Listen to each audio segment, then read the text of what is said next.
Ялалтын баярын 73 жил тохиож байгаатай холбогдуулан Монголын үндэсний чөлөөлөх хөдөлгөөний хэрэгүүн дэмжихийн болор мөн идэвхтэй гишүүд цуглан дэлхийн 2 дугаар дайны түүхийн талаар ярилцахаар ээлжид ярилцахаа ихээр цуглаад байна. За болоргоо танаас юуны түрүүнд ялалтын баярыг яагаад монголчууд ингэж чухалчилж үзэх ёстой юм? Энэ бидний баяр мөн үү эсвэл Оросуудын баяр уу? Ер нь энэ ялалтын баярын ач холбогдол одоо гүйцэтгсэн үүрэг юу байсан бэ гэдэг тийм асуултаар ярилцахаа эхэлв. Тийм. Ер нь энэ ялалтын баяр бол зөвхөн Оросуудын баяр биш, зөвхөн монголчуудын баяр биш. Энэ бол хүн төрөлхтний баяр юм байна. Яагаад гэвэл 1930-аад оны дунд үеэс Европоос бол эхэлсэн би энийг бол зориуд бүр зохион хэлхийг хүсэж байна. Яагаад гэвэл фашизм бол өөр хаанаас ч үсэгүй. Яг энэ бол Европод одоо ч гэсэн бол ам бүгд орсоор байгаа. Энэ нацизм, энэ фашист бол үзүүлэлт тэр үед тодорхой хэмжээнд бүр зохион байгуулалттай хүч улс болж тэгээд одоо өөрийн тэр харгас үйл ажиллагааг бол явуулж эхэлсэн байгаа. Тийм учраас бол энэ фашизм, энэ нацизмын хардахлыг дарсан энэ агуу бол баярын өдрийг бид нар тэмдэглэн өнгөрүүлэх ёстой. Харамсалтай нь манай өнөөдрийн одоо энэ олон нийтийн мэдээллийн хэрэгсэл бол энэ дээр тодорхой зүтгэл идэх гарахгүй байгаа нь ажиглагдаж байна. Тийм ч учраас бид нар өнөөдрийн ярилцлага хийгээ сууж байна. Зөвлөлт холбоод улс гэж байсан тухайн үед бол та бүхэн мэдж байгаа тэр 27 сая хүний амь насаар олдсон өнөөдрийн бидний одоо ингээ Монгол улс тусгаар тогтносон ус байгаагийн гол бол их сурвалж чинь бүр тэндээс ихтэй гэдгийг бид нар бол маш сайн ойлгож ухамсарлах хэрэгтэй. Тийм ч учраас бол миний хувьд ер нь бол одоо чинь миний хувь хүний хувьд энэ бол асар том баярын нэг гарцаагүй юм гэж би үздэг. Тэгээд ер нь бол одоо энэ дэлхийн 2 дугаар дайн яагаад гарсан гэдэг энэ утгаар нөхцөлийг бол ярихаас өмнө зарим нэгэн улсууд бол боддог л да ер нь яг Герман гэж улс бол Оросд одоо чинь дургүй байгаад ч юм уу ямар нэгэн шалтгаанаар бол гинт дайн гисэн гэж бол манай улсууд ярьдаг. Тэгээд тэрэн дотор бол ялангуяа бол Оросыг энэ дэлхийн 2 дугаар дайныг үүсгэсэн гэдэг ийм бол гүжир гүтгэлэг бол үндсэндээ сүүлийн 27-8 жил бол маш хүчтэй явлаа л да. Гэвч бол энэ бол огт тийм биш. Ер нь дэлхийн 1-р дайн одоо үүссэн анхны бол шалтгааны хэрэг ярьдсан бол дэлхийн энэ том капиталист бол гүрнүүд одоо Европод байсан ялангуяа Америк бол одоо чинь одоо Их Британийн гол өрсөлдөгч нар болох Герман, Франц, Европын бол улсуудын эдийн засгийг бол сүрүүлэх хамгийн гол нь 1913 онд нөгөө дэлхийн мөнгө болгохоор төлөвлөсөн байсан долларыг анх эхлэж бол хувийн эзэд одоо өөрснөө хэвлэж Америкийн нэгдсэн улсын засгийн газарт зээлүүлдэг энэ эрхийг бол 1913 оны 12 дугаар сарын 23-24-ний бол шинэ энэ хуулийг конгрессээр орж батлуулсан байдаг. Тэгээд энэний дараа бол хамгийн гол одоо тэдний өмнө тавигдчихсэн зорилт юу юм гэхдээ зэрэг чинь доллар гэдэг валютыг бид нар шинээр хувь банкирууд бол одоо ингэж гаргаж хүлдэг энэ эрхийг бол Америкт гартаа авсны дараа доллартай бол өрсөлдөж чадахгүйц ийм бол одоо том одоо мөнгөнд тэмдэгттэй ийм баталгаатай мөнгөнд тэмдэгттэй бусад бол эдийн засгуудыг улс орнуудыг сүрүүлэх хэрэгтэй байсан. Ийм ч учраас бол одоо Англосакс гэдэг дээр бол одоо Британи, Америкийн нэгдсэн улсыг бол хэлж байна. Энэ улсуудын санхүүгийн бүлэглүүд олон удаагийн одоо олон нүүдэлтэй ийм дипломат зэрэг энэ гадаад улс төрийн бодлогоор бол дэлхийн 2 дугаар дайныг бол үүсгэсэн. Тэгээд би энэ дэр нэг зүйлийг ингээд хүмүүст яг одоо сонирхолтой байж магадгүй гэсэн үднэс нэг зүйлийг хэлхийг хүсэж байна. Бидний энэ одоо мэддэг энэ дэлхийн 2 дугаар дайныг хийсэн одоо үүсгэсэн энэ дэлхийн 2 дугаар дайныг Германыг нацист Германыг удирдсан энэ бид нар Адольф Гитлер гэдэг нэрээр нь бид нар мэддэг. Гэвч Гитлер гэдэг нэр нь бол дараа нь тэр хүнд бол өөртөө авсан юм одоо псевдоним байна. Гитлерийн бол жинхэнэ овг нь бол Адольф одоо Шекл Грубер гэдэг тийм нэртэй байгаа. Шекл гэдэг чинь хиний зоос гэдгийг бол бид нар мэдж байгаа.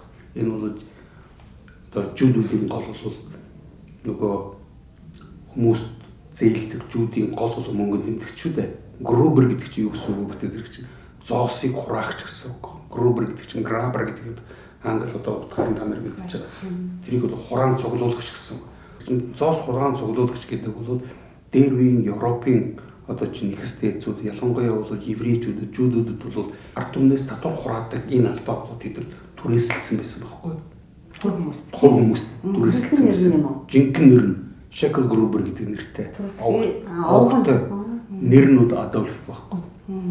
Тэгээд энэ Австри хүн байсан. Бас нэг энэ сонирхолтой нэг зүйл ярих бол 1933 оны одоо 1-р сард нэгээс одоо 3 сарын одоо хугацаанд Гитлерийн удирдсан байсан тэр наснаа социалист ажилчны нам гэж ийм нэртэй нам байсан. Тэрний бол одоо үндсэн гол бол гишүүд эмнэлэгчдийн 3-1 нь коммунистууд байсан. Хүмүүс гайхаж болно коммунистууд байсан. Мөн 3-1 нь бас олон янзын нам гэхдээ тэдний донд бол социал демократууд байсан. Харин үлдсэн 3-1 нь болохоор жинхэнэ одоо национал одоо үндэсний социалист үзлийг үндэсний социалист үзэл гэдэг чинь зөвхөн нэрэндээ биш үү манайхан дээр хууртаж ирэггүй. Ер нь нацизм гэдэг гол бол одоо үзэл санааг тугаа болгосон ийм хэд аврагч нарын нэг тийм жижиг маргинал бүлэглэл байсан байхгүй юу? Хэд үндэсрэх үзэл гэсэн. Тэр хэд үндэсрэх үзэл гэдэг бол Европын, Азийн бусад ард түмнүүд тэднээс өөр одоо чинь дүр төрхтэй, өөр соёл иргэншилтэй, өөр хүмүүс байгахын төлөө тэд нар өөх ёстой гэдэг. Ийм бол үзлийг л гол нацист одоо чинь үндэсрэх үзэл гэдэг байна шүү дээ. Ер нь бол одоо чинь манай зарим улсууд бодохдоо Италиас бол анхны фашист үзэл бол гарсан гэдгийг мэдж байгаа. Ер нь тэгээд бол нацизм, фашизм гэдэг бол том одоо санхүүгийн бүлэглэлүүдийн тэр одоо явуулсан үйл ажиллагааг тэднэрт хууртан хүлээж авсан ийм одоо үндэсрэх үзэлтнүүдийн гол бол одоо үзэл сурталын гол суурин шүү дээ. Нацизм сэтгэл зүйн тэдний бол сэтгэл зүй тэдний амьдралд бол тулгарсан байж байгаа амьдралын одоо төвшин буурах ажилгүйдэл бол одоо бий болох тэрийг болохтой зэрэг Европын тэр үеийн одоо национал одоо тэр нацистууд фашистууд юуг тайлбарлаж ирсэн гэдэг зэрэг чинь жүүдүүдээс болж байгаа гэж нэг талаар тайлбарлаж ирсэн.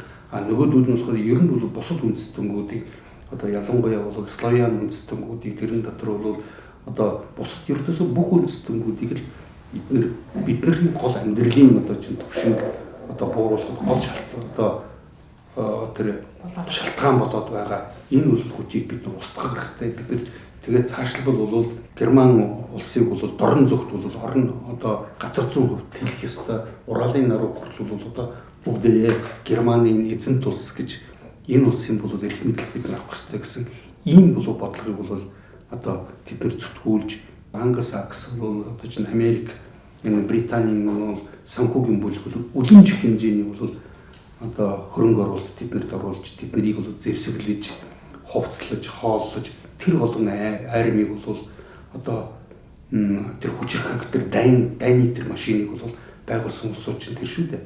Тийм ч учраас бол 1945 оны 5 сарын 9-нд бол Германы Райхын тэр цэргийн гэмтрэгтнүүд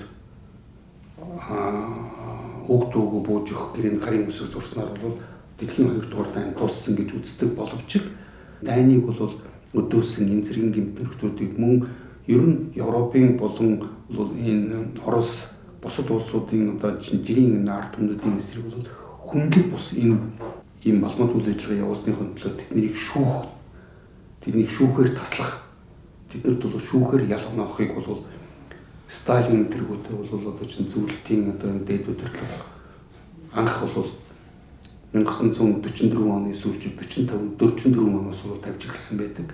Гэвч бол энийг хамгийн эсэргүүцэжсэн улсууд болохоор энэ чинь Британийн Уинстон Черчилль нэг маш их эсэргүүцэжсэн. Тэгээд эцэст нь бол 1945 оны 11 сард маш олон одоо төрлийн хязгаарлалтуудыг сая хүлээн зөвшөөрүүлж Черчилль бол тэр нацистийн одоо энэ зэргийн гэмтрэгтнүүдийг олон улсын дээд шүүхээр шүүж ялгахыг тэд нар зөвшөөрсөн байдаг л та. Тэгээ яагаад гэвэл бид нар бол ойлгомжтой яг гэдэг бол Гитлер ер нь энэ нацизм гэдэг бол барууны одоо энэ одоо санхүүгийн юм том бүлэглэлүүдийн зөвлөлт холбоод улс Евразийн энэ ард түмнүүдийн бол эсрэг чиглүүлсэн байсан гол одоо жадны үзүүр нь болж явсан. Ийм бол ийм эсрэгийн гэмтэрхтэн ийм бол одоо ярах чинь ийм зандалч юм байсан шүү дээ. Ер нь нэгдлийг нэгсэн даа тэр үзэл санаагаар зодолж байгаа гэсэн үг. Нэгдлийн эсрэг. Тэгээ ер нь бол одоо чинь тэр үзэл санаагаар тэр ард түмнүүдийг нэг үзэл санаа дотор бол тэр үед чинь маш хүчтэй бол одоо тийм суртал нэвтрүүлэг бол байнгын суртал нэвтрүүлэг бол явж ирсэн. Германы ард түмнүүдийн тэр амьдралын хэцүү байдлыг тайлбарлахдаа бол гол нь өөрөөсөө одоо энэ еврейчүүд одоо энэ цыгаанууд тэгээд бүр цаашгүй энэ славян үндэстнүүд бидний одоо чинь манайх байх ёстой энэ бол одоо газар нутгийн эдгээр эзлэн авсан учраас бид нар амьдралынхаа орон зайг бол цаашид тэлэхгүйгээр бид нар бол тийм одоо Европын амьдралын тийм өндөр түвшинд хүрэх боломжгүй юм а гэсэн ийм хоромт санааг л биднэрт үнэмшүүлсэн байгаа байхгүй болно. Тийм ч учраас бол тэнд ингээд одоо чинь Гитлерийн армид бол одоо байсан бүх цэргүүд, офицерууд, ер нь цэргийн хэн болох чинь дандаа өөрснөө бол Евразийн энэ өргөн үүд үнэсгэрсэн. Дандаа өөрсний болтой болох гэсэн ганцхан зорилго байсан байхгүй. Тийм ч учраас бид нар бол өөрөөсөө тэр олон энгийн номхон ард түмнүүдийн эсрэг бол 27 сая хүнийг одоо чинь дэлхийн 2 дугаар дайнд зүйн толгойдоос алдсан байт юм бол тэрний 12-оос 13 сая нь бол зөвхөн энгийн номхон ард түмнүүд байсан байхгүй. Тэр нацист Германд эзлэгдсэн байсан газар нутгад дээр амьдран сууж ирсэн энгийн ард түмнүүд. Тэднийг бол олон янзын бол одоо энэ бөөнөр хорих гэж бол нэрлэдэг байгаа. Олон янзын бөөнөр нь бол одоо үе олноор хядах энэ өхлийн даагруудад бол тэднийг илгээж тэнд бол одоо тэднийг олон янзын одоо энэ хүнлэг бус бол арга утгаар хядж ирсэн. Энэ фашизмын бол хар тахлыг гол нь бол захиалсан гэдгийг бол бид байнга одоо чинь санаж явах хэрэгтэй гэж би хэлэх гэж байна л да. Дахиад таны энэ хэлсэн юмыг тодруулж асуулт асууя. Юу гэхээр та ингэж хэллээ шүү дээ. Ер нь бол яг Германы ард түмэнд тийм бэрхшээл тулгараад тэд нар яаж одоо ядуурлын хүндрэлээс гарах уу гэд гарч хайжсэн байна. Гэтэл тийм дотор болохоор бид нар ер нь тэр хүн одоо дээд үндэстэй аричууд цэнхэрнүүдтэй шаргал борчгор үстэй цагаан арьстай юм уу тиймэрхүү хүмүүс бол бид нар бол одоо дэлхийн хамгийн нэгдүгээр сортын нэгдүгээр зэрэглэлийн үндэстэй. Энэ хүмүүст одоо дэлхийн баялагын ихэнх хувь бараг бүгдээрээ ногдох хэвээр. Дараагийн хүмүүс бол бидний боловсрол өгч байхгүй болох хэвээр. Тэгэхээр энэ үзлийг болохоор зориудаар ийм байхгүй юмыг тэр одоо санхүүгийн одоо хит цөөнхүүд зориуд энэ үндэстэнд одоо нэвтрүүлж ийм үзэл сурталаар фашист одоо энэ үзлийг анхны суурийг тавьж өгсөн байна. Гэтэл та түрүүнийг юм хэллээ л те. Ер нь фашист үзэл гэдэг Италиас гаралтай гэж. Тэгэхээр энэний одоо аль хэсгийн Италиас гарсан энэ арийн үндэстэн гэсэн энэ онл ер нь яаж урган гарсан хэний юмд байдгийг. Жишээлбэл манайд бас нэг ийм нийттэй юм явж байсан Facebook дээр. Гитлерийн Mein Kampf гэж зохиол дээр ийм өгүүлбэр байдаг. Юу гэхээр монголчууд болвол одоо ингээд энэ Оросын цаана Монгол гэдэг айгүй мундаг одоо гайхамшигтай үндэстэн байдаг Чингисийн одоо уурсаад. Тэдрийг бол бид нар очиод ингээд яхаар тэдрийг алахгүй. Тэд нар бол баг бидэртэй адилхан дээд үндэстэн. Тэнд очиж бид нэр айргийн нууж одоо ингээд тэр гайхамшигыг нь одоо үзэх ёстой гэж бол Гитлер бичсэн гэж бүр ингээд тийм зургийн пост явуулсан байхгүй. Тэгээд Mein Kampf-ийг герман хэл дээрч, манайд орчуулсан дээрч, орос дээрч, англи хэл дээрч үзэхэд нэг ч тийм өгүүлбэр байдгүй. Тэгэхээр энэ бол бас одоо монголчуудыг хөөргөж юу гэдэг Гитлерийн фашистын үзэл санааг одоо зөвтгөх ямар нэгэн байдлаар фашизм одоо энэ Гитлер гэдэг чинь бол манай Чингис хаанд дуртай сайхан хүн байсан чинь монголчуудыг бол алахгүй байсан байж тээ. Энэ бол зориудын тийм гаргаж ирсэн юм даа. Гэтэл энэ үзэл маань өөрөө юм монгол хүн битээ хэл Европ дотроо байгаа бүр тэр битэл адилхан цагаан арьстай цэнхэр нүдтэй шаргал үстэй хүмүүсээ славянчуудаа хүртэл бол дараагийн одоо шатныхан гэж үзэж алж устгасан шүү дээ. Тийм. Тэгэхээр энэ одоо яг хаанаас гарсан Муссолинийг одоо энийг бий болгосон юм уу? Эсвэл Гитлер одоо энэ үзлийг ер нь бол санхүүгийн элитүүд зориуд энэ үндэсний үзэл санаанд оруулж ирж ингэж одоо Тэгэхээр одоо хүмүүс бол хөөрхөн нь шүү дээ. Бид нар бол ийм юм чинь бид нар нэгдүгээр сортынхаа. Тэгэхээр бид нар дайн хийх одоо ямар нэг мотивац гарч ирж шүү дээ тий. Хөдөлгөөн хүч. Тэгэхээр тань тал дээр бас жоохон тодруулж үзэж. Ер нь бол гол нь одоо энэ Гитлерийн ялангуяа нацист үзлийн хамгийн суур одоо онол гэж байна. Тэрийг бол зүгээр онолохтой зэрэг чинь манай улсууд нэг тийм юм байдаг юм. Зүгээр л тэр нэг хэсэг бусуудууд чинь ийм байж болох юм байна гэсэн ийм ойлголт, ийм төсөөллийг хүмүүст зохиомл санааг л онол гэдэг шүү дээ. Зохиомл санааг гэдэг. А гэхдээ тэр зохиомл санаа нь бол амьдралаар ямар нэгэн бодит амьдралаар батлагддсан бол тэр одоо чинь онол бол амьдраад явдаг. Тэр батлагдахгүй байт юм бол тэр тэгэл ердөөсөө тэр түүхийн хог дээр л хаягддаг. Гол нь бол ердөөсөө расийн онол гэдэг нэг тийм онол байна. Расийн онол гэдэг бол одоо манайхан орчуулдаг одоо чинь арьсны үзлийн онол гэж ярьдаг. А гэвч арьсны үзлийн онол гэхээс илүү угсаатны онол гэвэл илүү тэрнийхэн тэр мөн чанар руу илүү төхөж чадсан юм онол.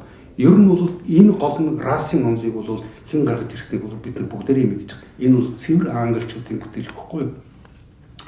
Тэгээ бүр бол одоо чинь эхлээд одоо тэр Чарльз Дарвины үеэс эхлээд хүнийг бол амьтан болгосон байна.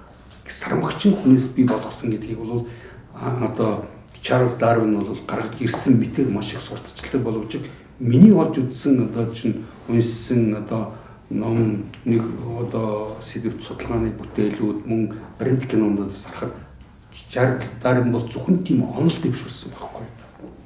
Тэр онол шинжлэх ухаанд ямар нэгэн шин юм гаргаж ирэх гэсэн зөвхөн онол дэвшүүлдэг.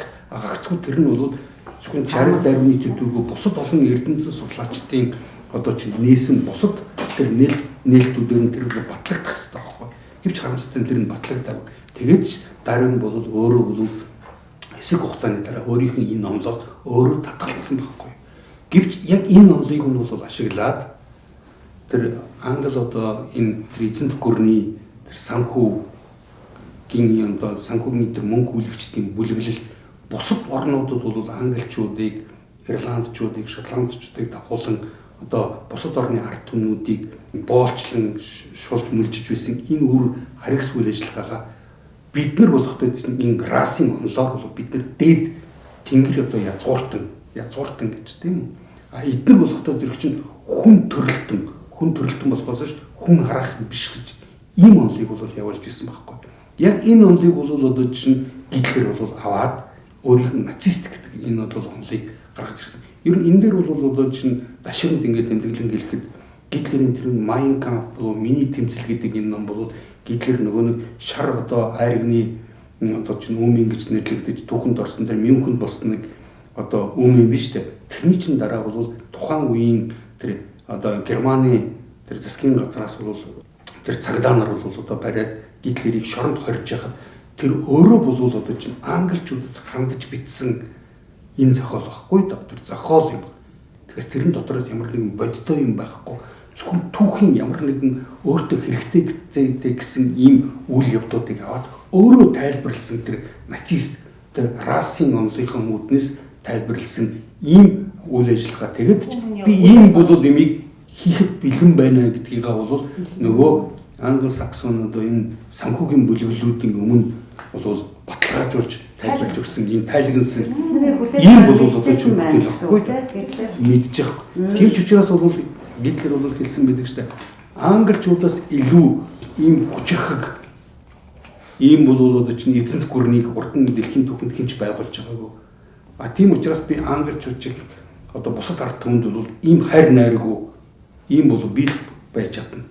Тийм ч учраас бол та нар надыг бол одоо бусад одоо байдлаар дэмжигсэн ийм бол одоо тэдэрт мессеж тэдэрт ямар нэгэн мэлгэнж одоо хийсэн баггүй энэ номороо.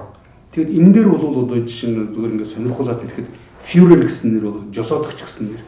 Энэ бол цэвэр бас англи үг байхгүй. Führer гэдэг чинь жолоодогч гэсэн. Ялангуяа бол Английн тэр нэг public school-ийн дотор бол ямар нэгэн тийм жолоодогчийн ийм одоо үдс санаа бол тухайн үед 1900 бол 20-д оноос бол 30-д оны үед бас их хүчээ авцсан байсан. Тийм ч учраас бол хэрвээ одоо чинь та Гитлерийн одоо энэ хийсэн үйл ажиллагаа, бодлого үйл ажиллагааг судлаад дараа нь бол Английн тодорхой одоо чинь энэ их усруудыг ингэдэг юм бол тэрэн дотор маш олон ижилхэн зүйлүүд байж байгаа. анзаарах болно. Хэрвээ ном уншаад үздэг маш олон тэрэн дотор явуулж исэн бодлого үйл ажиллагаа зөвхөн нэр нь өөрчлөгдсөн болохоос тэрний анхны тавьж исэн одоо чинь тэр зорилго сэтэл нь яг хэвээрээ бүх тэр явуулж исэн арга хэлбэрүүд нь болохоор тэр харгас тэр хүнийх нь хувьд бол үзэн ядсан энэ бол одоо чинь үзлүүд чинь бүх юмуд чинь тэнээр үгэнд байдаг байхгүй да. Энийг бол одоо чинь би энийг хариуцлагатай хэлж байна. Яг бол энэний бол хэрвээ хүсдэг юм бол маш олон баталгаатай итгэж болох үстэй юм бол их усрууд байдаг. Албан ёсны бичиг баримт гэсэн үг. Энэ бол одоо жишээ нь юунд мөн дэлхийн олон архивуудад ч гэсэн одоо ч гэсэн хадгалагдсан байгаа юм да. Та хоёр нэг ярьж байгаа тал гэж байсан. Mein Kampf дээр тэгээд it's хавтаа сүүлийн хавтаа бол Гитлер ер нь бол ингэж ашиглагдсан да баг харамссан ер нь энэ маань юу болчих гэсэн тийм өнгө өстэй тийм хэсгийг битсэн байдгаа гэж тийм. Тэгэхээр та тэр талаараас тодруулж. Тэгэхээр ер нь бол юм шүү дээ. Ер нь Гитлер бол тэр үеийн бол Германы нөхцөл байдлыг ингээд харахад дэлхийн 1-р дайнд Герман улс бол чинь бас оролцсон гэдгийг хүн бүхэн мэдж байгаа. Тэгэд Герман улсын чинь 1918 онд дотор талд нь бас дайн хийжсэн улсын дотор талд ховсгол гаргаад ховсгол дайн хийж гэдэг чинь тэр улс ард түмэн эдийн засаг бол зөвхөн тэр дайны одоо чинь бүх анхаарал хүч чадал бүх юм бол зөвхөн тэр гадаадын тэр дайсны төлөө бол одоо чиглэсэн байсан энэ улсын дотор бол ард талд нь ховсгол гаргах гэж юу гэсэн үг. Тийм бол хизээж байж болохгүй. Тийм гарсан улс бол улам эмх замбраагүй болж тэр эдийн засаг нь бол одоо чинь сулрахтай зэрэг чинь мөн тэр фронт дээр бол одоо байлдчихсан армийн хангамж бүх юм сулардаг. Бүх одоо чинь тээвэр одоо энэ одоо бүх хангамжууд сулардаг учраас тэр арим гарцаг ялалт. Яг энэ аргаар бол мөн 1917 онд бол Оросын эзэнт гүрнийг одоо дотроос нь сүрүүлсэн шүү дээ.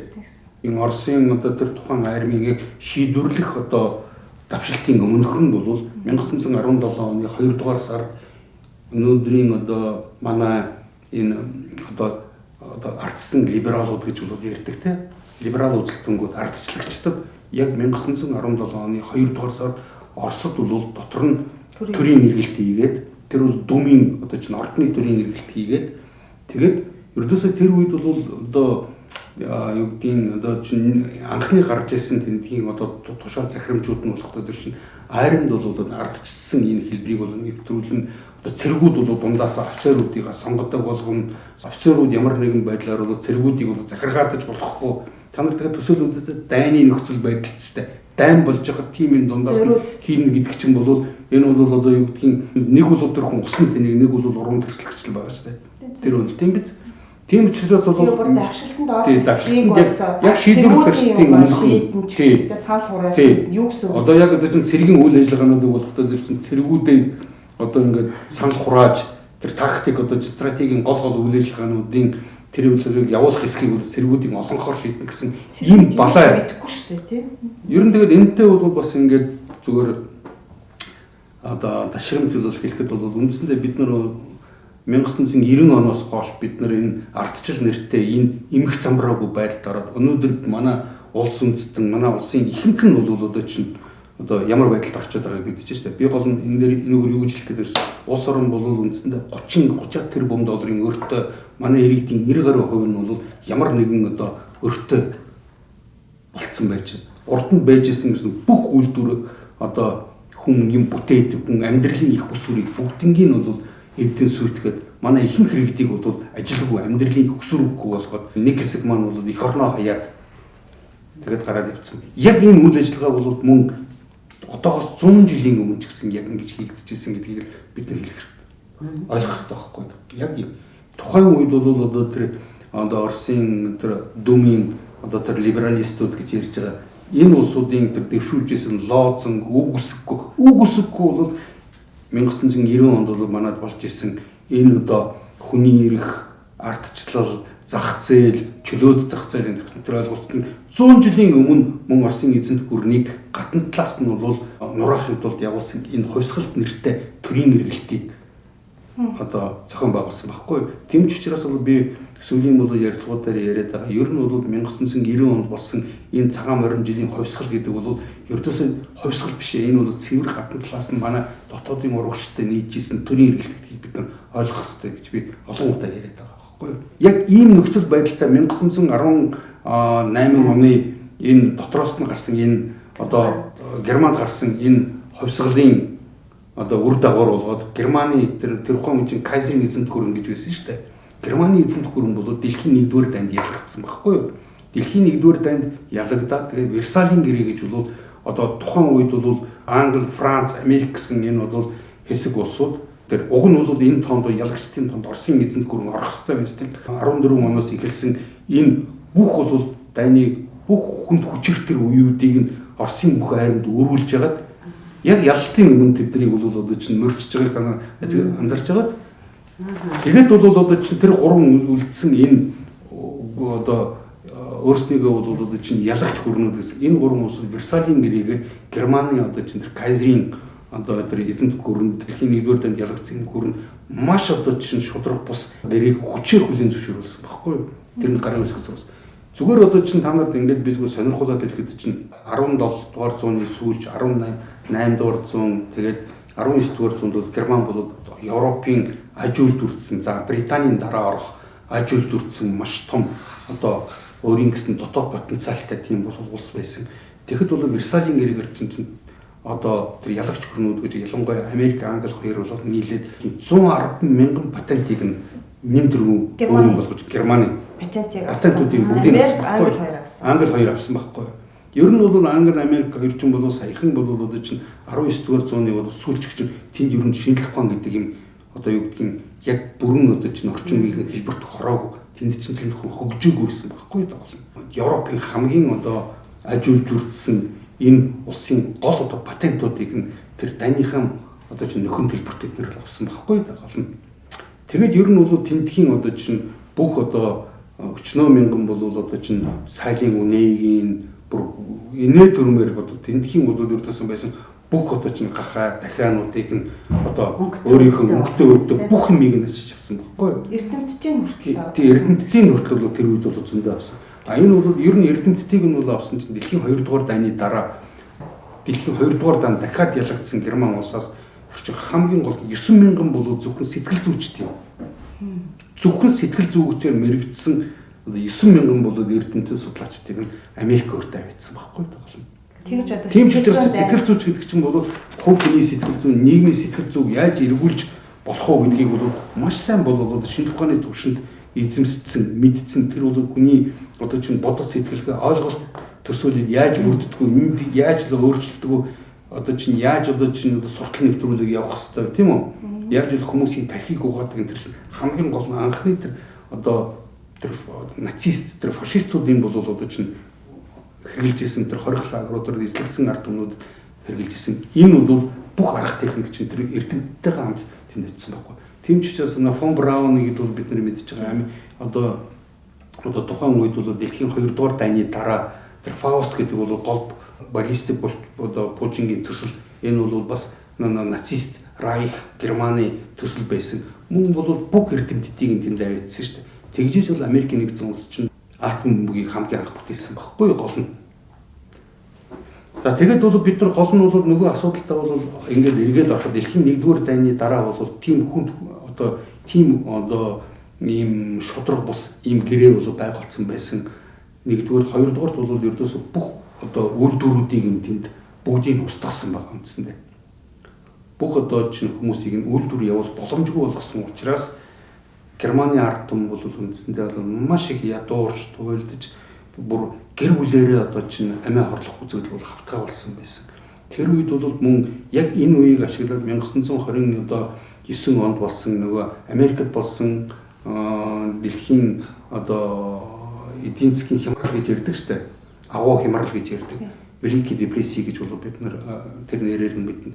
Энэ хямралын үеэр бол бас мөн Германд байж исэн гол бол одоо чинь еврей одоо энэ банкны эзэд мөнгө хүлэгчнэр Германд бол байж исэн тэр жоохон үлдсэн байсан тэр мөнгийг ч гэсэн Америк руу маш их хэмжээгээр гаргасан байхгүй юу.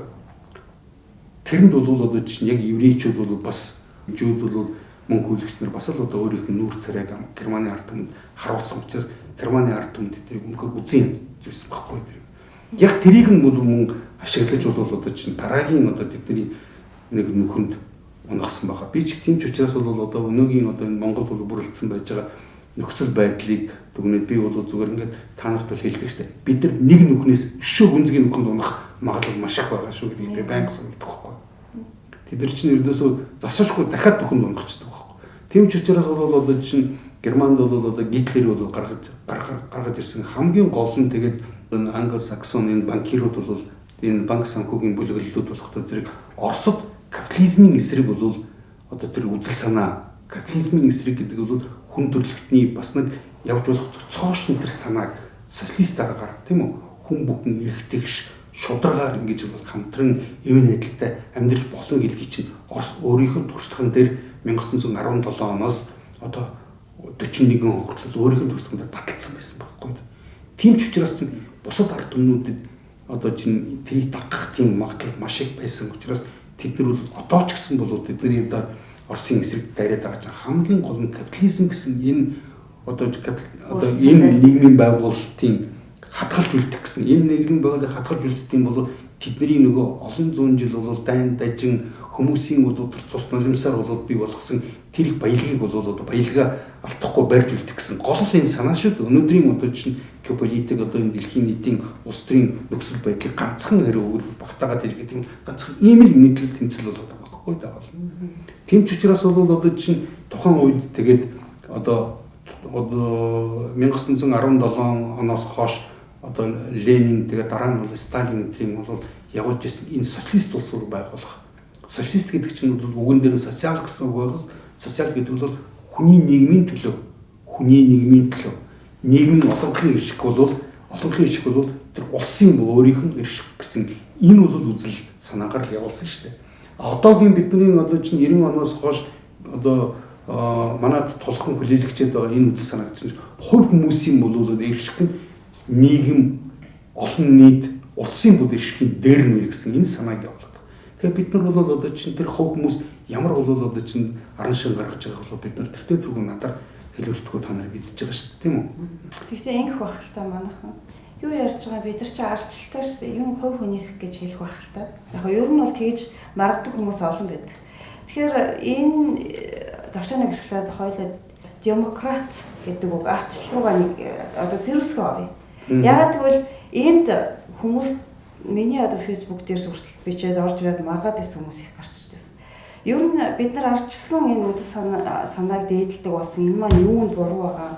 Бид нар нэг хүний одоо гарангуйлдор байхаа байсан. Бид нар үгээ хэлэх хэрэг чөлөөтэй болсон. Бид нар юу дуртайгаа хийдэг болсон. Энэ чинь сайхан юм шүү. Бид нар гадаад дотоод руу аялдаг болчлоо. Энэ чинь сайхан юм шүү. Яагаад бид нар ингээд хаалгаа хаагаад ингээд байж явах ёстой юм тэргээд залуучууд маань их маргадаг болсон. Гэтэл болохоор та түрүү хэлээ те социалист нийгмийн одоо нийгэм гэдэг маань социал гэдэг үгийн үндсэн социал тэгэхээр нийгмийн баримжаатай олон нийтийнхаа төлөө төмнийхээ төлөө ер нь бол одоо хөрөнгөтүүдний баялаг гэж байхгүй баялгаа тэгшдгээд хоорондоо бол эвдээ нартай улс орн маань нэг удирдлагатай зохион байгуулалтад төлөвлөлттэй байна гэсэн үг тийм.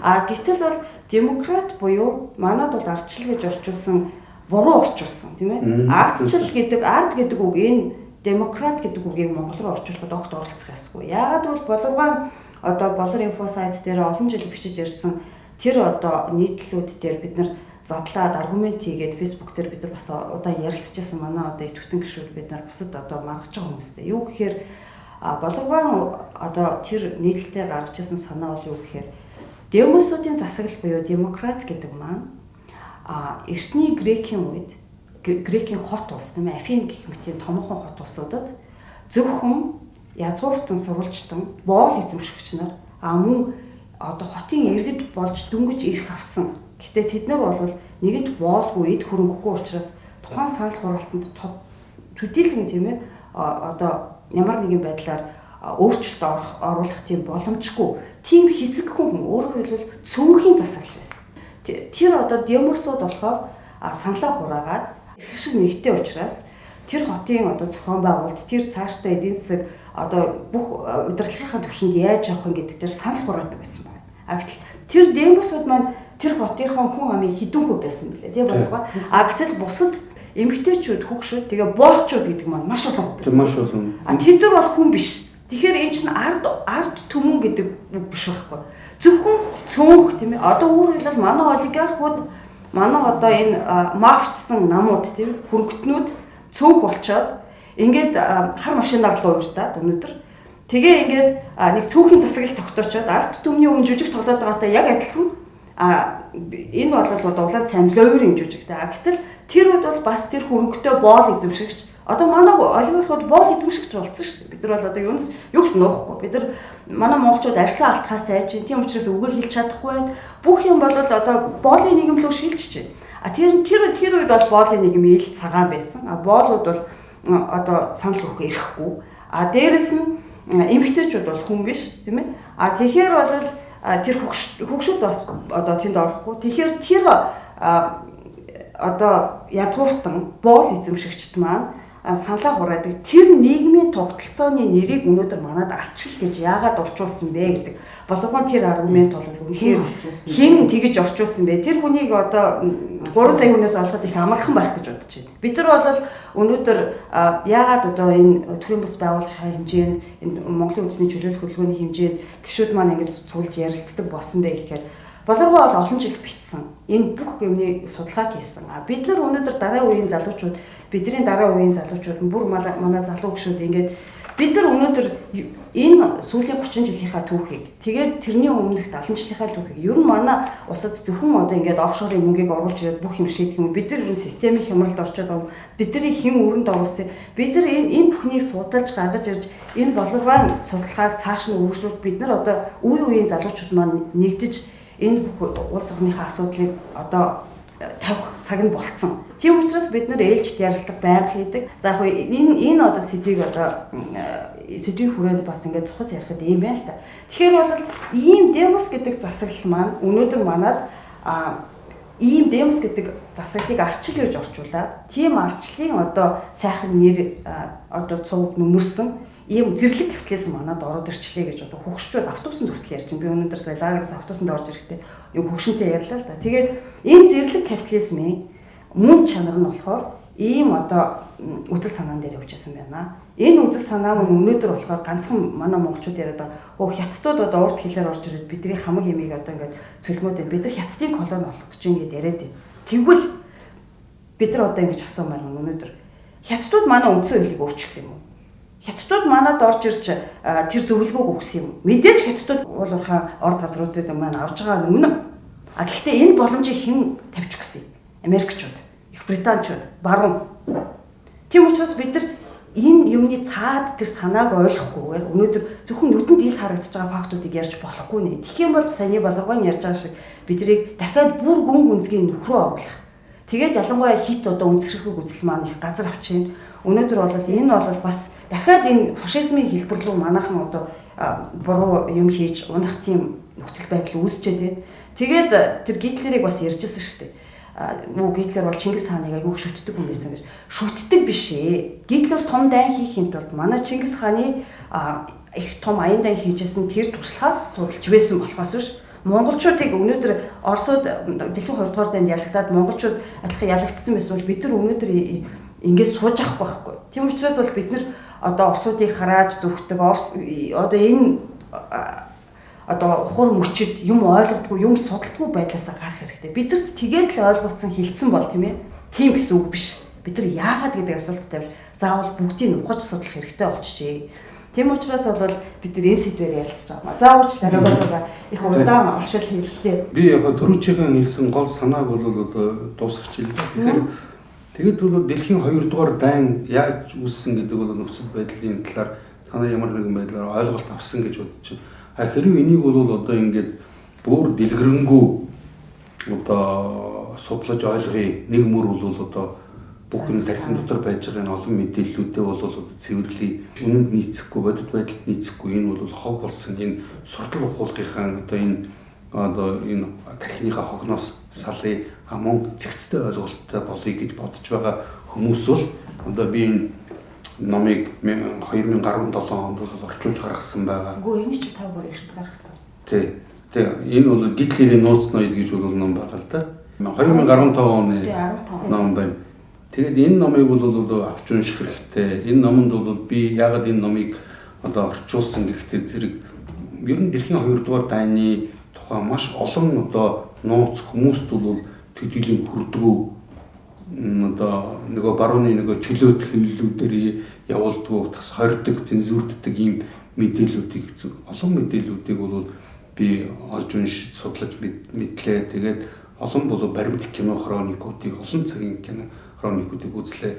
Тэгээд энэ номыг би бол уншсны дараа тэр олон бүх мэдээллүүдийг яг зөв бол одоо логик холбоон дотор нь оруулаад хүнд бол маш энгийн тэр одоо тэр их нарийн төвхтэй үйл ажиллагааг маш энгийн ойлгоход хялбар хэлээр бичсэн ийм бол одоо ном байсан учраас би энийг бол одоо Оросын Питер гэж хэвлэлийн газраас эрхийг авч бол ингээд орчуулж Монголын одоо сэхэтэн ялангуяа юм уншдаг энэ олон нийтийн дунд бол одоо юу борлуулж байгаа л та. Тэгэхээр энэ номыг бол та бүхэн авч уншаарай гэж хэлэх байна. Боловоо наад ном чи дууссан. Бид нар одоо энэ чинь борлуулаад дууссан байна. Бид нар бол боловоо орчуулсан 10 номноос нэг 6 номыг 2020 ширхгийг цуглуулад ингээд болор инфо номын сан гэдэг оюутнууд дугуйн зориулж үнэгүй гэрээр олох тийм номын сан дийсэн байгаа. Гэхдээ оюутнуудын маань ер нь бол итгэх их муу байна. Монголчууд ном уншихгүй байна гэдэг бол маш муу. Ер нь бол оюуны хоосролд орсон байна гэсэн үг. Ялангуяа юм хэрэгтэй ном. Ер нь бол боловоо саяны хэлсэн Гитлерийн нууц ноёд бол сүүлийн хагасчлалын дотор зарагдаад дуусаа одоо 2-3 ширхэг үлдсэн байна. Тэгэхээр бол дахиж авч унших хүсэлтэй тийм хүмүүс бол манай номын санд хандаад журамынхын дагуу бол авч уншиж болно. Ер нь бол бид нар санхүүгийн асуудлыг шийдэх юм бол дахиж боловгоо орчуулсан энэ бүх номнуудыг хэвлүүлэх боломжтой. Ер нь одоо худалдаанд бол олдох 2 ном байгаа. Энэ 2 л байна. Энэ дууссан шүү дээ. Та мдэггүй байгаа. Бид нар танд хэлж байгаа юм. Ер нь бол болон болохтой дууссан. Гэхдээ зэрэг бол дэлхийн одоо 2 дугаар дайныг хэн өдөөсөн, ямар зорилгоор өдөөсөн гэдгийг бол үндсэндээ ойлгож байгаа. Би дахиад хэлэхэд чинь 1913 онд Америкийн нэгдсэн улсад хэсэг одоо чинь Европын одоо Ротшильдийн бүлэглэлийн хэсэг одоо банкирууд нийлээд Америкийн нэгдсэн улсын одоо ард түмний төлөөлөл болсон энэ конгрессийг хуурам мэхлээд тэн дээрс нь Federal Reserve Act гэдэг нэртэй холбооны нөөцийн банкны одоо хууль гэсэн энэ хуулийг бас л одоо зул сарын баярын өмнөхөн оруулж батлуулсан байхгүй. Тэгэхээр тэрийг зүгээр ингээд сонирхуулаад ингээд ярихад ер нь тухайн үед бол ардсан нам мөн одоо бүгд наримдах нам мөн байж исэн. Гэвч бол ардсан намынх нь бол бүгд наримдах намынхын гишүүдэд энэ хуулийн төсөлтэй бүхэн та бүхэн танилцж байгаа. Энийг одоо зул сарын баярын дараа буцаж цуглаад дахин өөр чуулганаар батлая гэж тэд нар хэлээд тэгээд тэднэр нь бол энэ нэмшээд гэрлүүгээ нөгөө зул сарын баяраа гэрийнхээ тэмдэглэх гээд яваад өгсөний дараа хүмүүсийг тодорхой өөрийн гэсэн одоо ч нарцсан намынхын гишүүд мөн одоо бусад бол намуудын энэ бол хідэн цөөхөн гишүүдийг одоо ч цуглуулад тэгээд нөгөө эрс бүрдүүлж хагаад ингээд батлуулаад авцсан юм хуулихгүй юу. Тэгээд тэр чинь бол Federal Reserve энэ хуулиар бол хэсэг одоо банк санхүүгийн хэсэг бүлэглэлд Америкийн одоо чинь үндсэн хуулийг бүр ноцтой зөрчөө. Тэр нь Америкийн нэгдсэн улсын үндсэн хуулийн 19 дахь зүйл дээр байгаа л да. Тэрний үгтэй зэрэг чинь Америкийн нэгдсэн улсын мөнгөнд нэмэгдийг гаргах бол гагцхүү бол ард түмний төлөөлөлсөн конгрессийн бүрэн эрх мэдэл байна. Хоёрдугаар бол конгресс бол өөр мөнгөнд нэмэгдийг гаргаж гүйлгээнд оруулах мөн гүйлгээнээс татан авах замаар энэ мөнгөнд нэмэгдийн үн цэнийг тодорхойлно гэсэн ийм заалт Америкийн үндсэн хууль дотор байдаг байхгүй одоо байдаг. Энийг бол одоо чинь бүр ноцтой бүр энийг зөрчөөд тэгээд 100 гаруй жил болцсон. Энэ дээр бол одоо чинь манай одоо юу гэдгийг тэр нөгөө либерал ардчлагчид ердөөс юм дуурдаггүй байхгүй. Харин ч бол одоо чинь тэр Уинстон Черчиллийн зүгээр тэр одоо өөрийнхөө тэр парламентод бол хэлсэн үгийг шат буруугаар орчуулад ардчил гэж бол одоо чинь би энэс өөр замыг хүндрэлтэн бодож олоогүй. Ердөөс сайн зам мэдрэж байна. Эсрэгээр утгаар хэлсэн шүү дээ. Тэрийг бол бүр нэр бүхий ус үзсэн гэж байна тийм үү? Манай бол нийтлэлч одоо тийм баабар гэдэг бөбөр гэж сүүлийн үед яригддаг болсон. Тэр нөхөр яриад байгаа байхгүй л. Тэр бол энэ болохгүй байхгүй. Энэ ингэж бол хүмүүсийн тархийг бол бүрэн угаадаг. Ер нь тэгээд хүн бол одоо чинь буруу юмд бол ингэж явахтаа зэрэг чинь бусдад бол одоо чинь ийм одоо тархины халтур тарахаас гадна тэр хүн өөрийнхөө тэр хийж байгаа юм өөрийгөө өмшүүлчихэж байгаа байхгүй да гол аимшигтай юм хамгийн гол нь. Та тэгээд тэрийг тодруулдаа Черчилль яг үүндээ бол юу гэж хэлсэн байдаг? Ер нь бол одоо чинь Черчилль яг би тэрийг бол яг миний сайтн дээр байгаа ороод үзэж болно үз. Ер нь Черчилль тэгээд тэр үед нь бол Английн одоо энэ Англи, Ирланд тийм үү, Шотланд гэсэн энэ улсуудыг нэгтгээд тэр улсууд чинь бас л одоо чинь юу гэдэг ийм коммунаар амьдардаг байхгүй. Коммун гэдэг бол хүмүүсийн одоо нэг тийм амьдралын бол нэгдэл ийм цогцлборуудыг коммун манайх чинь нийгэмлэг гэж нийгэмлэг засаг захиргааны гэж энэ улсуудын төлөөлөгчдийн танхим гэж Америк одоо чинь Английн одоо парламентын доод танхим байхгүй төлөөлөгчдийн танхим. Мөн бол Америкийн бол одоо чинь өөр өдөр лордын танхим тийм үү. Мөн эдгээр бол нэгдээд парламент нөсөж байгаа байхгүй. Тэр парламентын өмнө тухайн үед бол одоо чинь Английн ерөнхий сайд байсан Уинстон Черчилль бол хандаж өгөхлөхтэй тэрвээ урд өмнө бол хүн төрөлхтөн урд нь хэрэгжилж исэн янз бүрийн улсуудад хэрэгжилж исэн энэ засаглалын хэлбэрүүдийг хэрвээ та нар бол одоо чинь авахгүй бол одоо чинь авч хэрэглэхгүй гэд нэгж хийсэн бол энэ ардчлал гэдэг чинь засаглалын хамгийн муу хэлбэр.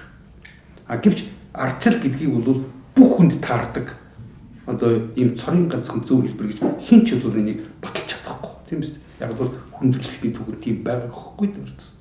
Ингэж хийснийг нь бол одоо чинь тэр баавар гэдэг нөхөр авахтаа юу гэж орчуулсан гэхээр ардчлал гэдэг бол засаглалын хамгийн муу хэлбэр. Гэхдээ тэр чинь тухайн үед одоо монголчуудыг одоо чинь яг ийм байдалд орно гэдгийг тэр хүн тэр олон жилийн өмнө мэдчихсэн байхгүй ийм өнөөгийн шиг ийм хүн гүнзгий бол өөрийн нөхөнд унгадаг гэдгийг хамгийн муу хэлбэр. Гэхдээ энэс өөр зам олж чадаагүй гэж өөрөө үгэмсэн. Тэр хүн төрлөختөө олоогүй гэж хэлээд байна. Энэс дээр засаглалын хэлбэрийг олоогүй. Шатлаад үндэстнүүдийн холбоо шахуу. Тэгэхээр тэндээс төлөөлөгчд байгаа. Тэндээ яг тийм болохоор юм байна. Яг ийм утгатай бол үг хэлсэн байхгүй гол нь. Гэвч тэрийг нь бодоход зэрэгсэн зөвхөн тэр нийтлэгчээс одоо гадна бол манай улс төрийн одоо намуудын тий одоо дарга энэ хүн бол ярьж байгаа нөхөр харамсалтай байна. Ахмад дипломатч одоо энэ фэйсбүүкт маш их нэр хүндтэй ахмад дипломатч хүртэл тэрийг тэгж биччихэ. Тий тэгж бичиж байгаа байхгүй. Надтай бүр маргаа чи юу н баг цаашдаа сайхан зөв явъя гэж бодож ивэл баг даваа шарлуулж хувийн хичээл сураараа интервью заалхад би бүр гайхсан. Тийм мундаг одоо олонний дунд нэр хүндтэй дипломатч хүн үгүй. Ах минь одоо энэ над БРИКС чи юм учиртай юм шиг байна.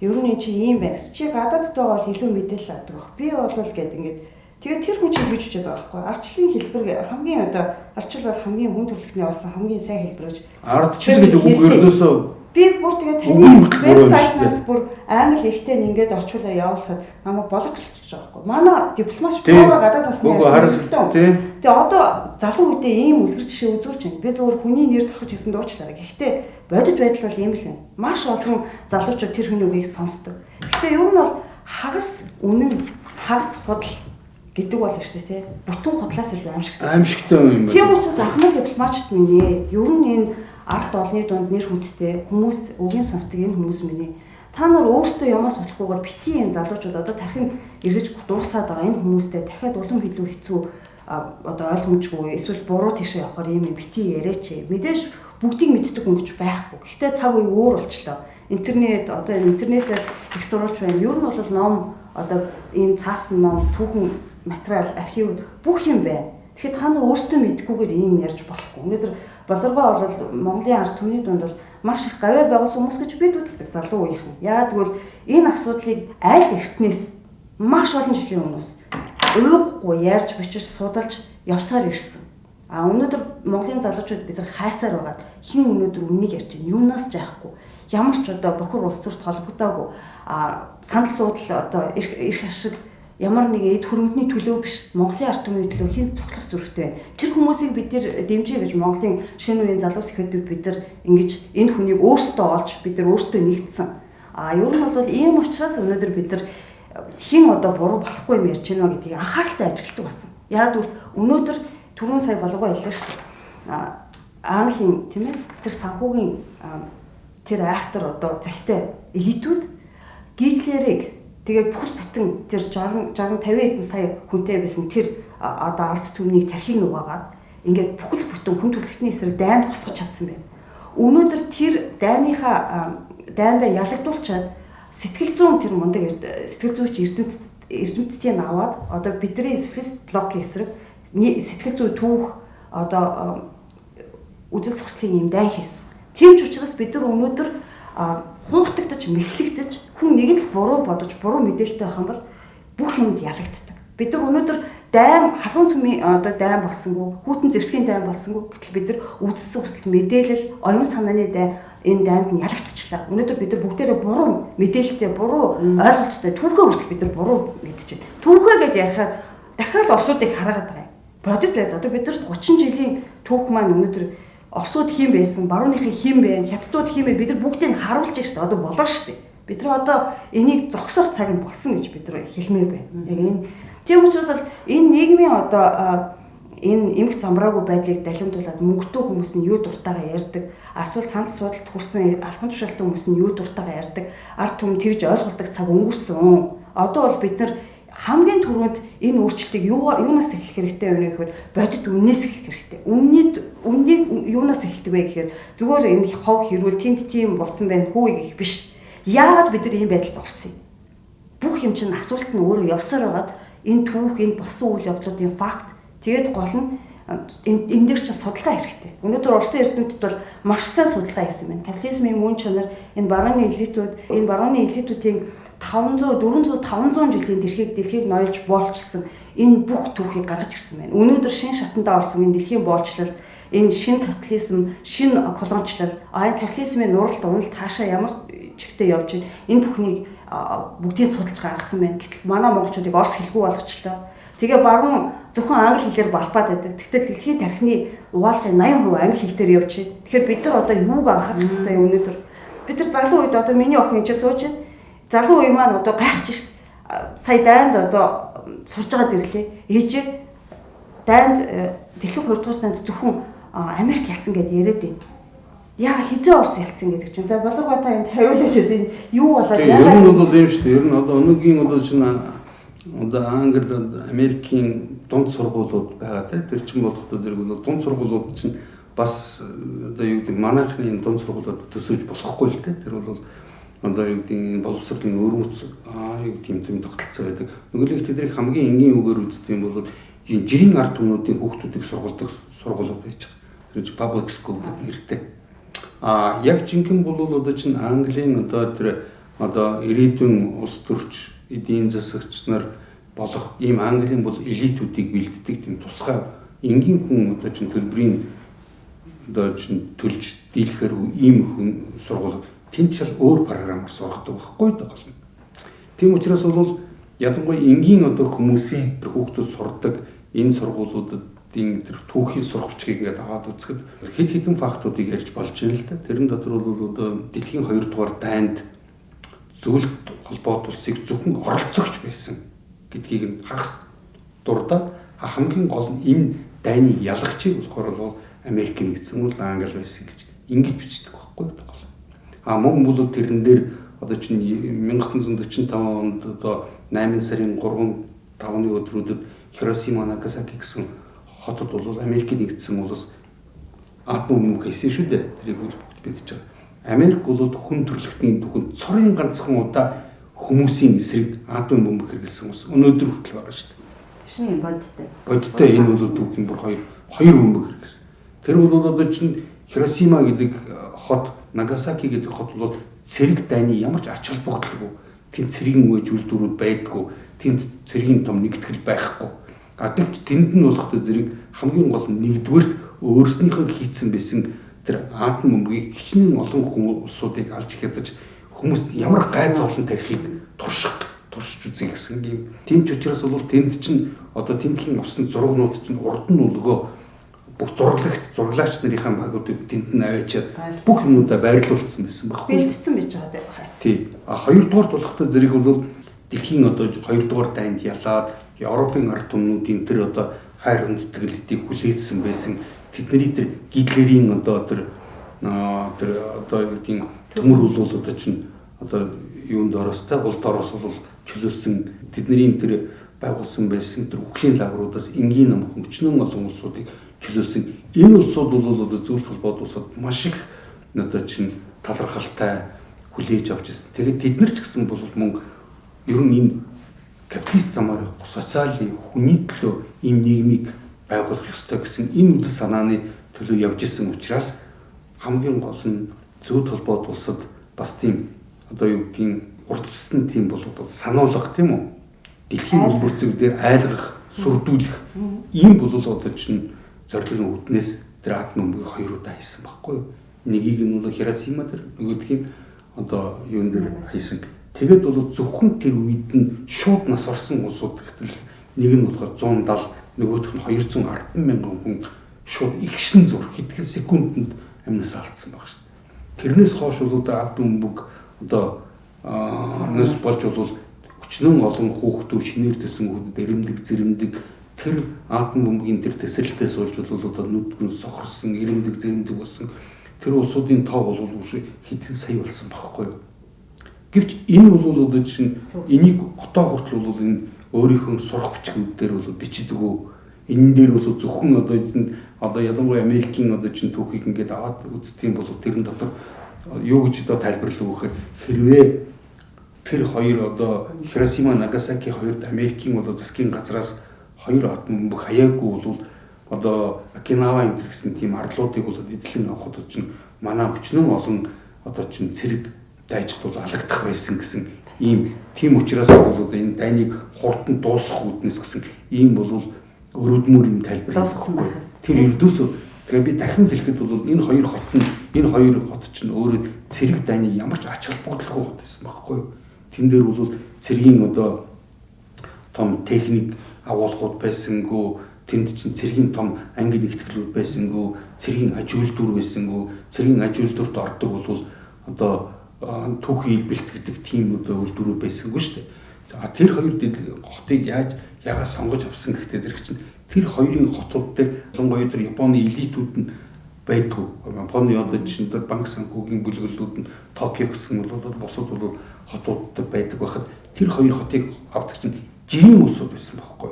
Жирийн улсууд атом бомб хаяж туршиж үзэх гэдэг аль зэрэг хөнөөл өчрүүлэх нь гэдгийг нь.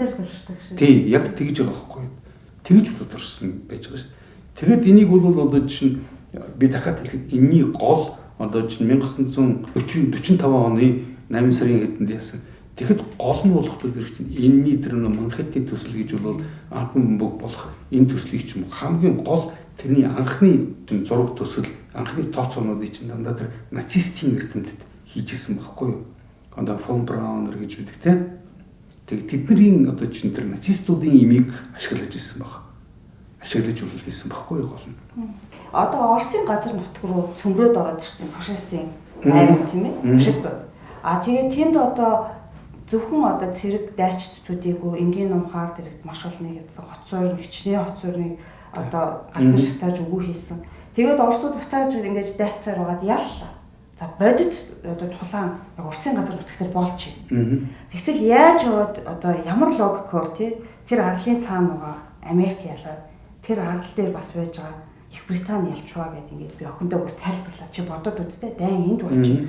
27 сая хүн Оросоос үргэлжлээ. Манай монголчууд энэ дайнд Оросын цорын ганц үнэнч холбоотой байсан бүх акт мороо явуулсан тийм ээ. Хоол хүнсээ явуулсан. Өөрсдөө стратегийн чухал одоо бүтээгдэхүүн шүү дээ. Дайны үед гэдэг үг. Дайны үед бид нэр бүр зөндөө олон уран зохиол байдаг шүү дээ. Бүр ингээд лаа байхгүй харандаа авахгүй бүгдээрээ ингээд үнсээр юугаар бичээд тийм ээ. Тэгээд ингээд бид нар байж бүх юмыг фронтод ялалтын төлөвлөсөн явуулсан. Ингэжээж бид нар ялаад ингээд Оросын ард түмэн саяхан одоо тэр Монгол нордын дурсгал монголчуудын тусламжийн одоо хамгийн их ох болсон сайхан Монгол нордын ийм сайхан хөшөөг хийж тэр хүндэтгэлийн тусах дээр байрлуулж илээ нодлон жил тийм ээ.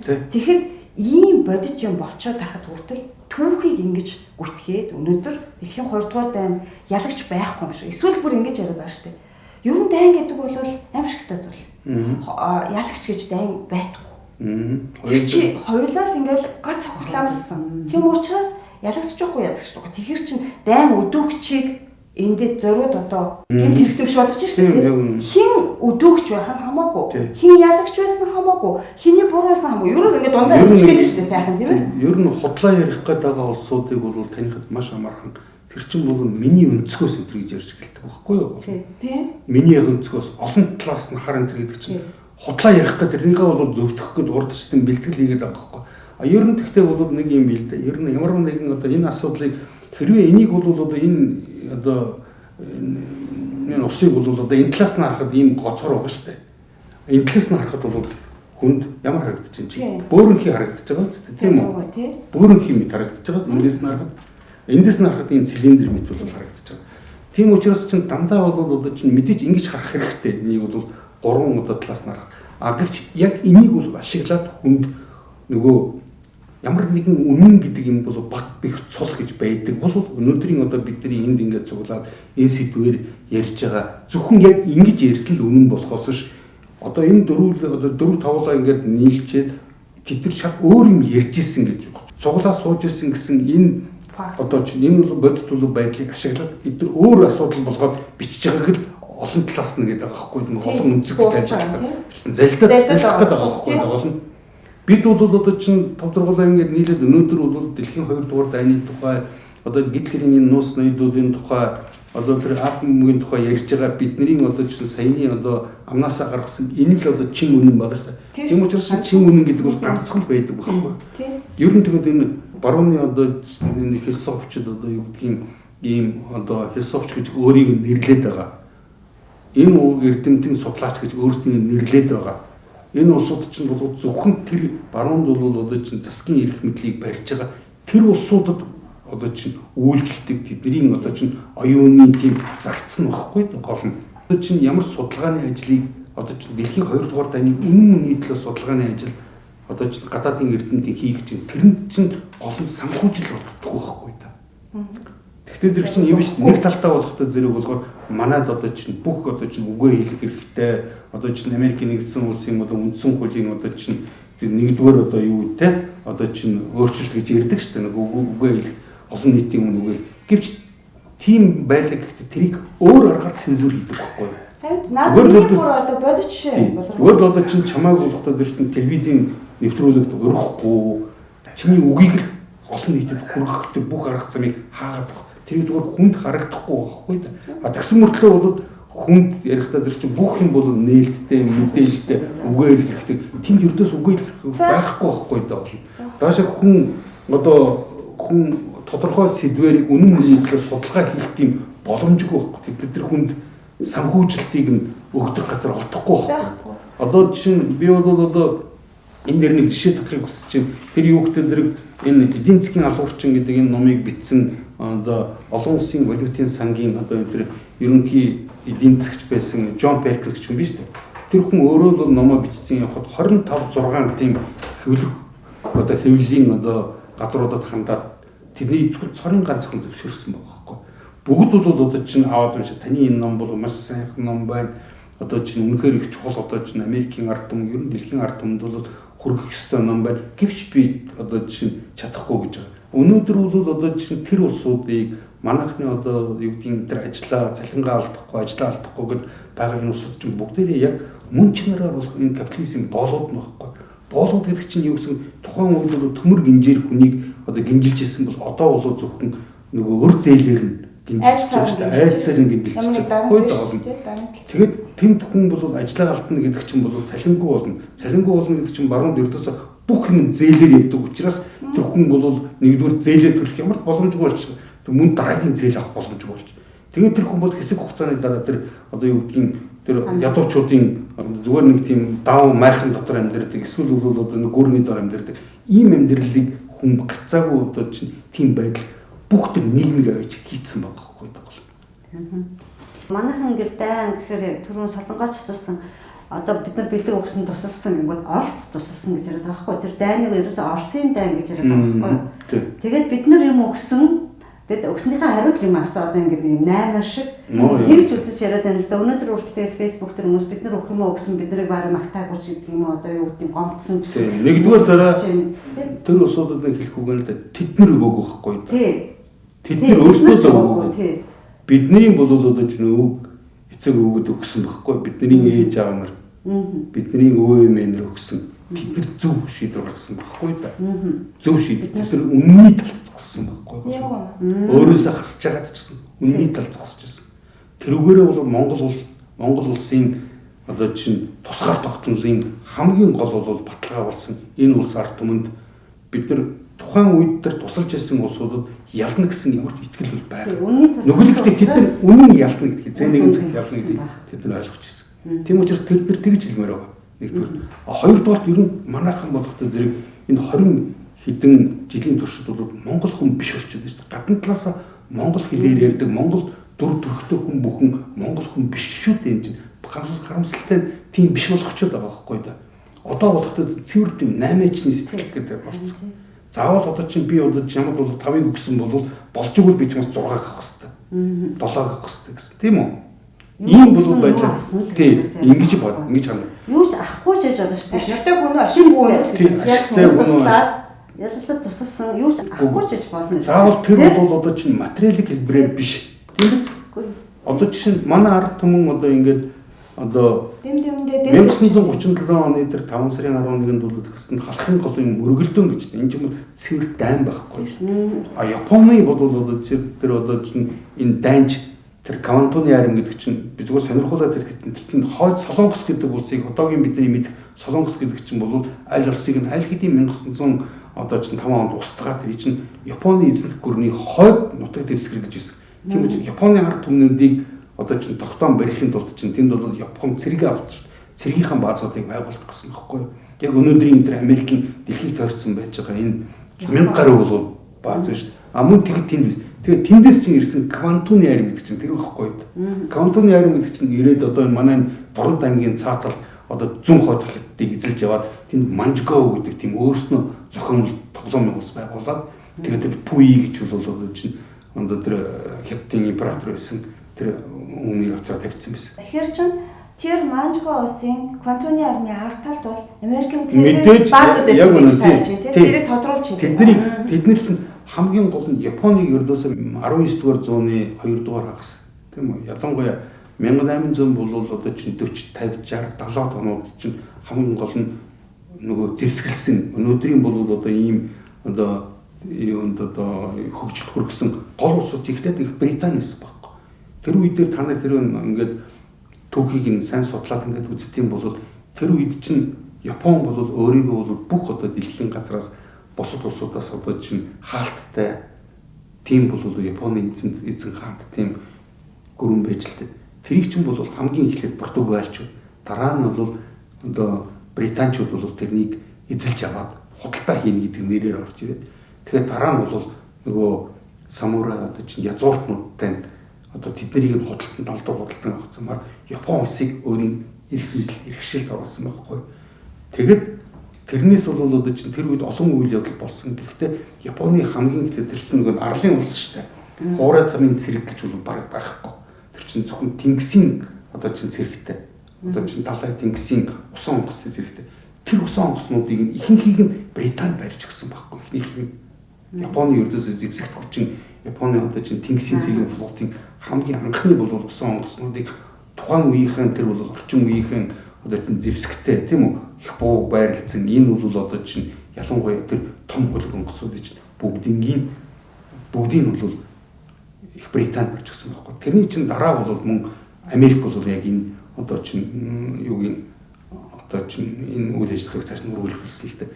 Тэгжээж бол одоо Японыг өөрөө бол цэрэг зэвсгийн хүчээр тийм хүчтэй болгоо. Тэгээд Япон ч юм бол одоо зэрэг 1905-6 онд чинь нөгөө Орос Японы дайн тэр Цусима арлын тэр дайн гэдэг чинь тэрнээс үүдэлтэй байхгүй. Яг л Гитлер шиг ашигласан биш цэргийн машин болов. Тэгдэг байхгүй. Ер нь бол тэд нар чинь хизээч бол энэ англи-саксууд чинь ижилхэн яг одоо чинь зэвсэгтэй хүнтэй дайддаггүй байхгүй. Тэрийнх нь номлолтой цэргийнх нь номлолтой байхгүй. Бид нар энийг бол ялна гэсэн бол 100% баталгаатай байж л гэж та ялна гэж байгаа байхгүй. А хэрвээ тэд нар бол одоо чинь хийхдээ дандаа бусдын гар. Тэгээ дандаа бусдын нутаг зэвсгэртэй дай гэдэг байхгүй болно. Тэгэхээр Америкийн бол 1776 онд бол одоо энэ чинь Америкийн нэгдсэн улс байгуулагдсанаас хойш хэрвээ 1812 оны тэр нэг Британийн ялангуяа тэр бол Өмнө талаас нь зүүн өмнөд тэрэг аваар нь одоо Британий флот очиж дан хийсэн шүү дээ тэр чинь. Тэгвэл нэг тийм бол хүчтэй одоо юу гэдэг юу дан одоо том хэмжээний бол улс орныг нь хамарсан хэмжээний дайн болго жижигхэн бол дайн болсон. Гэхдээ тэрнээс хойш Америкийн нутаг дэвсгэртэй ямар нэгэн харийн айрам ийм зэрэг хэзээ ч хөлтөвж байгааг байхгүй.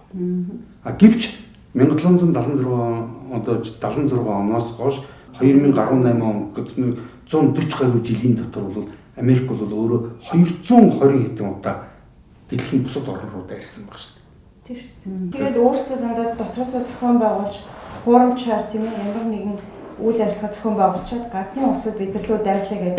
Тэгээд дайны яг дандаа шалтгаан. Тэр хоёр өндрүүдийг өөрсдөө л дэлбэлсэн байсан. Тийм хоёр өндрүүдийг бол тэгээд тэр өндөр байшингууд бол чинь ялангуяа Нью-Йоркд байсан тэр байшингууд гэдэг чинь тэр 47 ийм гам багантай тэр байгуул яг тэрнтэй адилхан бол одоо энэ одоо тийм өндөр бол цамхагууд бас дэлхийд дээр бол Испани тэгээд одоо чинь бусад газруудад шатчихсан. Тэд нар 7 хоног шатаацдаг нурахгүй байхгүй да. Тэгээд бүр ингэ тэр чинь физикийн хууль байна шүү дээ тийм үү. Тийм учраас бол хэрвээ одоо чинь ямар энийг ингэ сонирхож байгаа бол хүмүүст нэг харуулхад энэ дээр бол ингэж юм да Америкийн бол одоо үхлийн одоо экспорт гэдэг ийм ном байж. Энэ бол Америкийн одоо том зүтгэлтэн эрдэмтэн судлаач нь Уильям Блум гэдэг нь бол хүн жил бүхэн бол Америкийн гадаад улс төрийн гадаад улсуудын эсрэг хийж байгаа энэ төрөнгийн цэргийн гэмт хэрэгүүдийг бол ингэж баталгааж жил бүхэн энэ номоо гаргадаг байгаа. Тэгээд энэ номон дээр бол одоо чинь маш тодорхой байгаа байхгүй юу гэсэн. Тэгэхэд яг энэ хүн яг 1776 оноос хойш хэрвээ тэр Британий нэг цэргийн жижигхэн үйл ажиллагааг тооцдог юм бол дэлхийн ямар ч улс үндэстэн Америк занл хэлж байгаагүй. Ямар ч улс үндэстний одоо чинь зэвсэгт хүчин манай хилд бол манай нутаг дэвсгэр дээр бол орж ирж байгаа. Гэсэн ийм байсаар байтал манай эрх хөрөгчд ялангуяа энэ эрх хөрөгчдийн чинь ард бол дандаа санхүүгийн ийм бол бүлэглэлүүд байдаг. Энэ санхүүгийн бүлэглэлүүд чинь бол энэ эрх хөрөгчдийн гараар бол одоо энэ 240 гаруй жил чинь 220 хэдэн удаа дайн өгдөгсөн баг шүү. Зөвхөн сүүлийн одоо чинь 4-5 жилийг аваад үзэх чинь Иракийг одоо чинь яа тийм үү? Иракийг Ливийг одоо чинь Лив гэж улсыг Ирак Лив гэдэг улс үндсэндээ өнөөдөр байхгүй шүү дээ. Нутаг дэвсгэр болгоо хийцэн байхгүй. Зүгээр нутаг дэвсгэр бол тийм ямар нэгэн бол одоо чинь нэг удирдлагатай одоо тийм засаг захиргааны нэгж одоо хууль дүрм гэж байхгүй. Бүх улсууд нь дөрвөд гараа бичсэн. Үгээгүй тэр бол одоо чинь ард түмнүүд нь ядуурсан байж байгаа. Тийм үү? Дандаа өөр нэр өгчд бол өөр улсуудын гараар өөр хүний нутаг дэвсгэртэй. Гэхдээ энэ бүхэн бол одоо чинь манайхны зарим нэгэн гинэн тэнэг улсуудад би зориуд ингэж хэлдэг. Эдгээр чинь ямар нэгэн коммунизмын эсрэг дайрах гэдэг юм биш шүү дээ. Энэ чинь чиний амьдрахын чамайг амьд явахын чинь эсрэг дай хийгээд байгаа байхгүй гол хамгаалах гад чиний эсрэг дай хийгээд байгаа гэдэг чи ойлгох хэрэгтэй байхгүй да. Тэр чинь хамгийн гол энэ дайны эцсийн гол нөхцөл нэгдэж өөрийнхөө иргэшил бүрэн бол оруулж явах цаашлбал бол ердөөсөө тэр ард түмнүүдийн тэр хичээл зүтгэл эрдэм боловсрол байгалийн баялагийг нь бол үнэгүй цөлмөж мүлжиншүүлж байгаа гэсэн ганцхан ийм зорилго байгаа байхгүй. Тэгэхээр Путин дайн гэж зарлажсэн тэгээд Путин дайныг одоо жишээлбэл НАТО бол жишээлбэл социализмын эсрэг энэ социалист блок энэ үзэл сурталын одоо эсрэг барууны зэвсгийн одоо армуудыг хүч болгож ингэж байгууллаа гэсэн боловч социалист систем байхгүй болсон ч гэсэн НАТО ягаад одоо л оршин тогтцоор байгаа. Гэтэл бол тэрний тайлбарыг сая Орсын эрдэмтэд хэлжээ. Юу нь бол Америкийн нэр бүхий улс төрчид тийм ээ.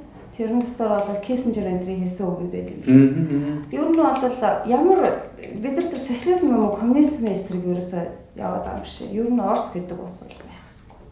Орос гэдэг улсуудад оршин тогтнох ёсгүй. Яагаад гэдэг бол биднийг энэ дэлхий дээр бол одоо чинь ганц туйлтай, ганц жанжлагчтай, ганц эзэнтэй бидний хөрөнгөний нийгэм мөнгөний үзэл суртал энэ дэлхийн бүх ард түмнүүдийг бид нар эрхшилж эднэрийг бол одоо шулж мүлжиж байхад замд ганцхан саад болоод байгаа. Тэгээд өшөө тэднэрт болохтой зэрэг бидний одоо энэ одоо ардчил нэртэй энэ капитализм гэсэн энэ бол одоо нийгмийн энэ үзэл номлол энэ загвараас өөр замыг тэд нар амьдрал дээр туршаад харуулсан байхгүй.